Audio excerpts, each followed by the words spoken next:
Ever feel like you're in a never-ending cycle of trying to be perfect? No matter how much you try, you just can't quite ever feel like you've done enough or like you are enough. If you're a firstborn daughter, I'm sure that you know exactly how this feels. Growing up as the oldest, it can feel like a ton of pressure is placed on your shoulders. You're the one who always has to set the example, who has to be responsible, who is never allowed to fail.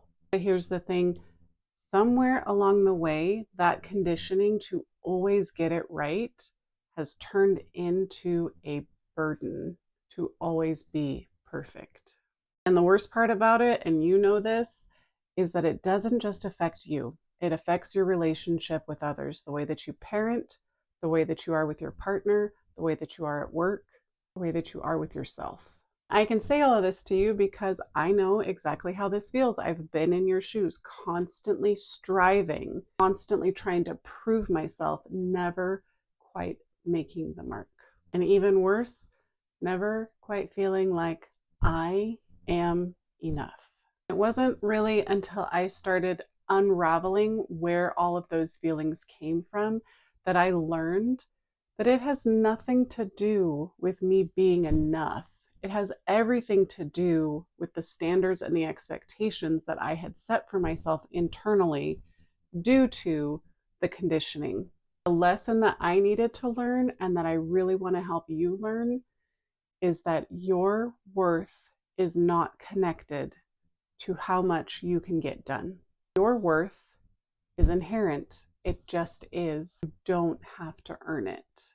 It's not contingent on how much you do, how much you get done, how much you meet other people's expectations of you. It's there when you're born, and you get to keep it no matter what. And once you start learning that lesson, your whole world is going to change. So how do we start unraveling that connection between worth and productivity? These are 3 things that really helped me, and I think that they will help you too. First one, and the most important and also the most difficult, is to practice self-compassion. And the reason it's the most difficult is because as firstborn daughters, we hear self-compassion and we think, let yourself off the hook. And that's unacceptable. We can never let ourselves off the hook because that means that we will make the mistake again.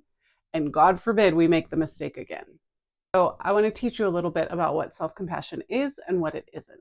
First, it is important for you to understand that you are a human being, and human beings make mistakes, and there is nothing wrong with that. That is a natural, normal part of being human. Where we get it wrong is when we make a mistake and refuse to learn from it and continue repeating the mistake without caring about who it impacts. That's not us. We are allowed to always make mistakes because we are always going to learn and grow from them.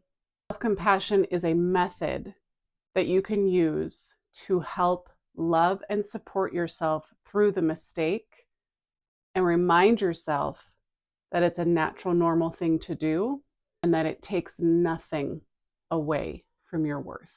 There is no such thing as letting yourself off the hook. As firstborn daughters are committed to always learning and growing. That is part of how we are naturally.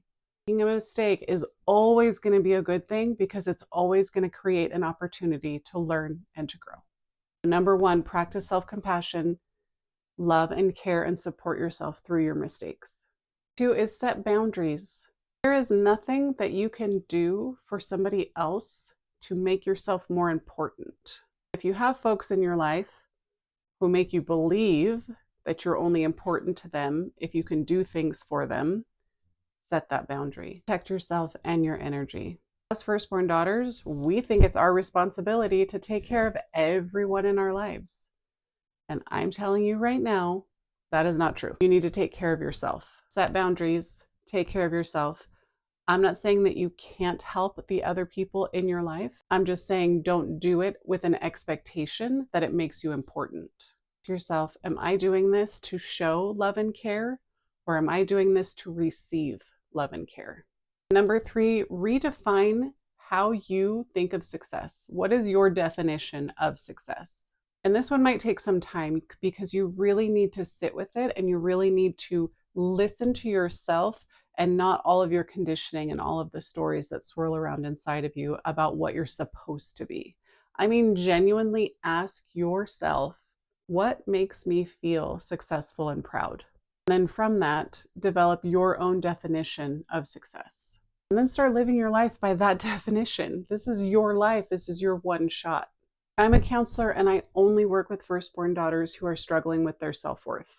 So if you can relate to that, I would love to hear your story. Drop it in the comments and let me know what part of connecting your worth to your productivity and always trying to be perfect you struggle with the most.